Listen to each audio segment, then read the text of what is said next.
आज हम इस वीडियो में जानेंगे इस्लामिक आक्रमणकारियों के कारण बंद पड़ी हुई जगन्नाथपुरी की रथ यात्रा को मराठों ने फिर से कैसे शुरू किया।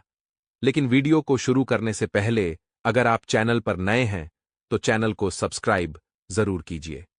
दोस्तों, उड़ीसा जैसा पवित्र राज्य, जहां पर 4 धामों में से एक जगन्नाथपुरी धाम स्थित है, ईस्वी 1361 तक उड़ीसा पर हिंदू गंग वंश के राजाओं का शासन था। उसके बाद उड़ीसा पर इस्लामिक शासन शुरू हुआ, जिसमें तुगलक, जहांगीर, अकबर, औरंगजेब, बंगाल के नवाब, इन जैसे मुस्लिम शासकों ने उड़ीसा पर शासन किया।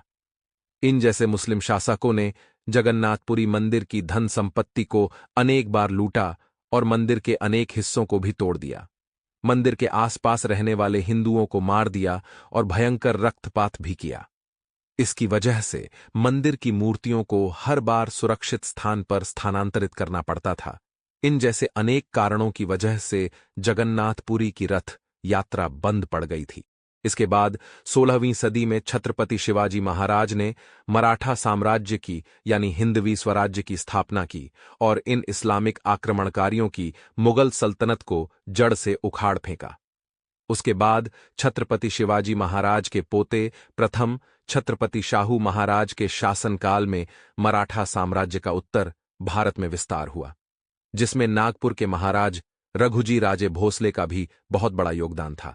रघुजी राजे भोसले ने उड़ीसा जैसा पवित्र राज्य बंगाल के नवाब अलवर्दी खान से मुक्त कराया और इस तरह उड़ीसा राज्य मराठा साम्राज्य में शामिल हुआ, जिसके बाद मराठों ने उड़ीसा पर स्वतंत्र राज्य करना शुरू किया, जिसमें उड़ीसा राज्य के लगभग 30 जिले शामिल थे। रघुजी राजे भोसले जब जगन्नाथपुरी मंदिर के पास पहुंचे, तब उन्होंने जगन्नाथपुरी मंदिर की दुर्दशा देखी। उन्होंने तुरंत ही हजारों एकड़ जमीन मंदिर को दान में देकर मंदिर का जीर्णोद्धार कराया। पूजा अर्चना के साथ साथ मंदिर में फिर से मूर्तियों को स्थापित किया और रुकी हुई जगन्नाथपुरी की रथ यात्रा को फिर से शुरू करवाया। और इतने पर ही वह रुके नहीं, उन्होंने जगन्नाथ मंदिर का बहुत सारा विकास किया।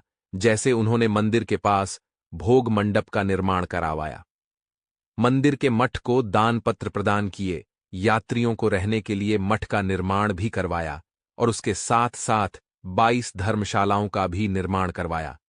और इतना ही नहीं, जगन्नाथपुरी मंदिर के सामने एक अरुण स्तंभ है, उसे भी मराठों ने ही स्थापित करवाया था और मराठा शासनकाल में उस समय सालाना 20,000 रुपए मंदिर के रथ यात्रा पर खर्च किए जाते थे।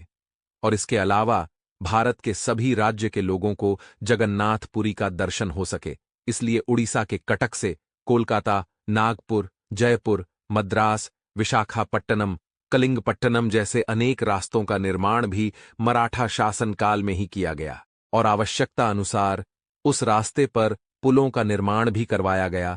जब हम पूरी शहर में प्रवेश करते हैं तो ऐसा ही हमें 280 फुट का पुल देखने को मिलता है, जिसे 18 नाल पुल कहते हैं, जो आज भी मराठों के वैभव की साक्ष्य देता है। ऐसे ही बहुत प्रयासों के बाद मराठा शासनकाल में ही इस मंदिर का वैभव फिर से लौट आया था। और यहां ध्यान देने वाली बात यह है कि मराठा शासनकाल में उड़ीसा से मुस्लिम शासकों का हमेशा के लिए अंत हुआ और तब से आज तक इस मंदिर की रथ यात्रा बिना किसी रुकावट के हर साल एक नए उत्साह के साथ मनाई जाती है। जगन्नाथ मंदिर की रथ यात्रा को भारत के हर कोने कोने तक पहुंचाने का श्रेय नागपुर के भोंसले मराठा राजवंश को ही दिया जाता है और इसी कारण जगन्नाथ मंदिर के रथ यात्रा के दिन विशेष तौर पर नागपुर के भोसले राजघराने को विशेष रूप से निमंत्रित किया जाता है।